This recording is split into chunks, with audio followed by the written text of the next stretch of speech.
Hello दोस्तों, मेरे YouTube channel पर आपका स्वागत है। तो चलिए कहानी शुरू करते हैं। और कहानी अच्छी लगी तो प्लीज़ चैनल को लाइक, सब्सक्राइब एंड शेयर ज़रूर कीजिए। कशिश मीरा के हाथ को झटक कर बोला, वेट एंड वॉच। इतना कहकर कशिश कमरे से बाहर चला जाता है। मीरा बस रोते हुए उसे जाता हुआ देखती रह जाती। उसे अभी भी यकीन नहीं हो रहा था कि कशिश का अतीत इतना काला है, जिसके बारे में अभी सब कुछ क्लियर भी नहीं था। अगली सुबह इधर सारंग बिल्ला में अदिति सुबह सुबह उठकर रेडी हो शोभित के कमरे में आ धमकी थी। अदिति शोभित की तरफ देखती है, जो कि सुकून की नींद सो रहा था, क्योंकि अभी उसके उठने का समय नहीं हुआ था। अदिति शोभित के बिस्तर के कॉर्नर पर बैठकर उसके गाल को पोक करती है। शोभित नींद में उसके हाथ को हटा देता है और फिर से सो जाता है। अदिति इस बार शोभित के गाल को खींचने लगती है, जिस पर शोभित अपनी आंखें खोलकर अदिति की तरफ देखता है और उसे अपने कमरे में देख जल्दी से उठकर बैठते हुए कहता है, तुम यहाँ क्या कर रही हो, वो भी इतनी सुबह सुबह। अदिति घड़ी की तरफ दिखाते हुए बोली, 6 बज गए हैं, सुबह लग रहा है आपको। शोभित अपनी आंखें मीचते हुए अदिति से बोला, हाँ तो तुम इतनी जल्दी कैसे उठ गई? तुम तो 7 बजे से पहले उठती नहीं हो। अदिति उबासी लेकर शोभित से बोली, आप सिर्फ उठने की बात करते हो, मैं तो रेडी हो चुकी हूँ।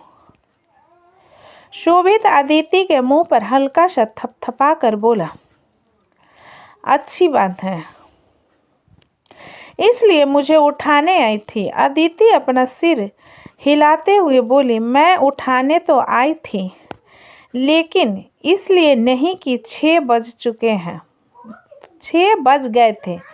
मैं इसलिए उठाने आई थी क्योंकि आपको आज ब्रेकफास्ट बनाना है। शोभित अपनी एक आईब्रो ऊपर करके बोला, और किस ज्योतिषी ने कहा है कि आज मैं ब्रेकफास्ट बनाने वाला हूँ?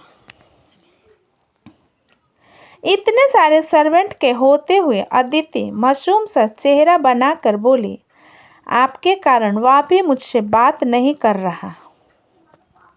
शोभित कंफ्यूज होकर बोला, वापी बात नहीं कर रहा तुमसे? क्यों? और मुझ पर इल्जाम क्यों लगा रही हो? अदिति शोभित की बात सुनकर बोली, क्योंकि आपने मुझसे कहा था कि हम दोनों रिलेशनशिप में हैं। इस बारे में मैं किसी को ना बताऊंगी, और मैंने इस बारे में वापी को नहीं बताया, और कल वापी को इस बारे में पता चल गया, इसलिए वापी मुझसे बात नहीं कर रहा।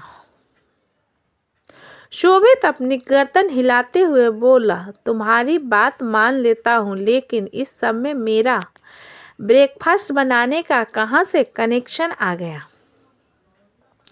अदिति शोभित के सवाल का जवाब देते हुए बोली, मैंने वापी से सॉरी कहा तो वापी ने कहा वो मुझे तभी माफ़ करेगा अगर आप अपने हाथों से उसके लिए सैंडविच बनाओगे। शोभित 2 मिनट अदिति को देखने के बाद बोला, ठीक है, लेकिन मुझे क्या मिलेगा इसके बदले? अदिति शोभित की बात सुनकर बोली, आपके पास तो पहले से सब कुछ है, आपको क्या चाहिए? शोभित अपने गाल की तरफ इशारा करते हुए बोला, गुड मॉर्निंग किस एंड गुड नाइट किस रोज, तभी मैं तुम्हें आज सैंडविच बना कर दूंगा, वरना भूल जाओ। अदिति शोभित की बात सुन मुंह बनाते हुए बोली, ये तो खामखा गुंडागर्दी हो गई, और आप मेरा एडवांटेज उठा रहे हो। शोभित अदिति के गाल को थपथपा कर बोला, होता है कोकून सब कुछ लेने और देने में चलता है। इसलिए तुम मुझे हर रोज किस देना, मैं तुम्हें आज सैंडविच बनाकर खिलाऊंगा। अदिति शोभित की तरफ देखते हुए बोली, अगर मैं रोज आपको किस करूंगी तो आप मुझे आज बस सैंडविच बनाकर क्यों खिलाओगे? मुझे भी रोज सैंडविच खाना है। शोभित अपने होठों की तरफ इशारा करके बोला, यहाँ पर रोज किस करो, तुम्हें रोज सैंडविच बना कर दूंगा। अदिति शोभित के होठों को देखने लगती है। शोभित अदिति की आंखों को देखने लगता है। उसे अंदर ही अंदर बहुत हंसी आ रही थी। वो तो बस अदिति को परेशान कर रहा था और अदिति के बनते बिगड़ते एक्सप्रेशंस को देखकर मुस्कुरा रहा था। अदिति मुंह बनाते हुए बोली, मैं बेबी किस करूंगी चिक्स पर, ये गंदा है। शोभित अपने गाल को अदिति के सामने रख कर बोला, तो चलो गुड मॉर्निंग किश। अदिति इधर उधर देखती है और जल्दी से शोभित के गाल पर किस करके दूर हो जाती है। शोभित अदिति की हरकत को देखकर मुस्कुरा देता है और उसके बाल को सहलाकर कहता है, जाओ मैं रेडी होकर आता हूँ। अदिति शोभित की तरफ देखते हुए बोली, पक्का आओगे ना और बनाओगे ना सैंडविच? मुझे भी चाहिए। ये कहते हुए अदिति के होठों पर प्यारी सी मुस्कान आ जाती है। शोभित अदिति के गाल को थपथपाकर अपना सिर हिलाकर बोला, हाँ हाँ, मेरी भुक्खर तुम्हारे लिए ही बनाना है। चलो मैं रेडी होकर आता हूँ, तब तक सब्जी काट कर रखना। अदिति कुछ देर सोचने के बाद शोभित के दूसरे गाल पर किस करके बोली, मुझे सब्जी काटना नहीं आता, इसलिए मैंने आपको दूसरा किस दिया। बाय, जल्दी आना। इतना कहकर अदिति बिस्तर से उतरकर भाग जाती है। शोभित पहले हैरान होता है और फिर हंस देता है और बाथरूम की तरफ रेडी होने चला जाता है। इधर मृत्युंजय का कमरा, मृत्युंजय की नींद खुलती है तो उसकी नज़र मिरर के सामने रेडी हो रही महक पर चली जाती है, जो कि साड़ी पहन रही थी और महक की पतली कमर झांक रही थी। मृत्युंजय पहले अपनी नज़रें दूसरी तरफ करता है, फिर मन में कहता है, मैं क्यों नज़रें फेर रहा हूँ, वो तो मेरी बीबी है ना, मैंने तो उसे कई बार देखा है। हाँ, ये गलत नहीं है। इतना सोचते हुए मृत्युंजय फिर से महक को देखने लगता है, जो कि मृत्युंजय के नज़रों से बेखबर अपने साड़ी को बना रही थी। महक अपनी साड़ी बनाने के बाद अपने बालों को सुखाते हुए मिरर की तरफ देखती है तो उसकी नज़र सीधा मृत्युंजय के नज़रों से मिल जाती है, जो कि उसे ही देख रहा था। मृत्युंजय अपनी भौवें चढ़ाकर महक की तरफ देखता है तो महक मुंह बनाते हुए फिर से अपने काम में लग जाती है। मृत्युंजय बिस्तर से उतरकर पीछे से महक को अपनी बाहों में भरते हुए बोला, क्या हो गया, इतना क्यों नाराज हो गई मुझसे? महक झटके से पलटती है तो मृत्युंजय लड़खड़ा कर दूर हो जाता है और हैरानी से महक की तरफ देखने लगता है। महक मृत्युंजय को उंगली दिखाते हुए बोली, जब तक आप मेरे भाई से माफ़ी नहीं मांगोगे, मुझसे बात नहीं करने की कोशिश भी कीजिएगा मत। मृत्युंजय अपनी आंखें बड़ी करके महक को घूरते हुए बोला, how dare you threaten me? और तुम्हें लगता है कि मैं तुम्हारे उस नकचरे भाई से माफ़ी मांगूंगा तो भूल जाओ, मैं उससे कभी माफ़ी नहीं मांगने वाला। महक भी इतरा कर बोली, तो आप भी भूल जाओ कि मैं आपसे बात करूंगी। और 2 दिन बाद सिद्ध का बर्थडे है, इसलिए मैं आज अवस्थी हाउस जा रही हूँ। मृत्युंजय वार्निंग आवाज में बोला। महक एक बार और सोच लो। महक अपनी एक आईब्रो ऊपर करके बोली, सोच लिया। मृत्युंजय अपने पैर पटकते हुए बोला, तो ठीक है, जाओ, चली जाओ। किसको धमकी दे रही हो? मैं रह सकता हूँ तुम्हारे बगैर। बड़ी आई खुद को बहुत बड़ी तिस्मार खान समझने वाली।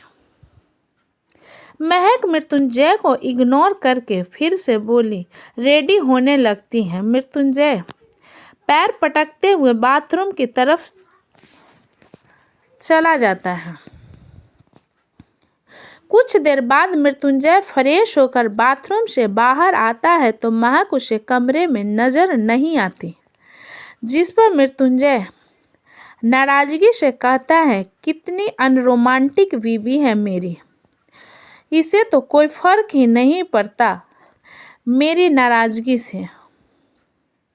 मुझे लगा अगर बात नहीं करूँगा तो खुद बात करेगी, लेकिन ये तो हिटलर निकली। इतना सोचते हुए मृत्युंजय महक को मन में जी भर के कोसता है और क्लोजेट के तरफ रेडी होने चला जाता है। मृत्युंजय जब क्लोजेट में आता है तब उसकी नज़र कॉर्नर में रखे सूटकेस पर जाती है। मृत्युंजय सूटकेस को देखते हुए खुद से बोला, क्या ये सच में जा रही है? मुझे लगा बस धमकी दे रही है। ओ माय गॉड, ये तो बहुत बुरी निकली।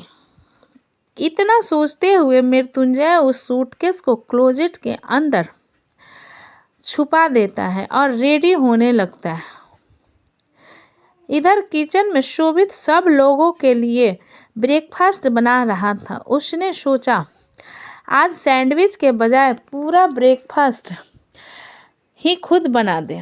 अदिति बड़े ध्यान से शोभित को सैंडविच और ब्रेकफास्ट बनाता हुआ देख रही थी। ये बात तो अच्छी थी कि अदिति की कैचिंग पावर बहुत अच्छी थी।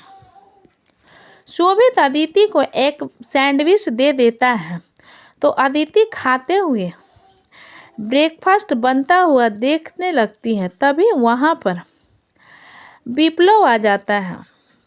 विप्लव शोभित को सैंडविच बनाता हुआ देखकर खुशी से उछलते हुए बोला, वाओ, फाइनली आपके हाथों का सैंडविच इतने वक्त बाद। अदिति विप्लव की आवाज़ पर उसकी तरफ देखती है और अपना सैंडविच विप्लव की तरफ करते हुए कहती है, खा कर देखो, बहुत अच्छा बनाया है सीनियर ने। विप्लव एक्साइटमेंट में जल्दी से अदिति के सैंडविच को खाने के लिए आगे आता है। उससे पहले ही शोभित अदिति के हाथ से सैंडविच का एक बड़ा सा बाइट ले विप्लव से कहता है, तुम्हारे लिए दूसरा है। तुम मेरी होने वाली प्रेयसी का झूठा नहीं खा सकते। विप्लव घूरकर शोभित की तरफ देखने के बाद अदिति की तरफ देखता है, जिसका चेहरा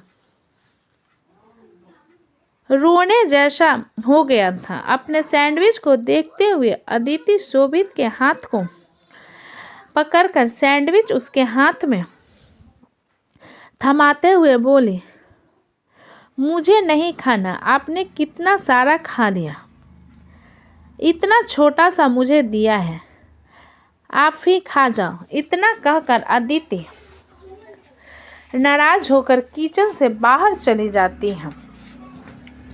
तो दोस्तों, कहानी कैसी लगी मुझे कमेंट में लिखें। अच्छी लगी हो तो प्लीज़ चैनल को लाइक करें, सब्सक्राइब करें एंड शेयर करें।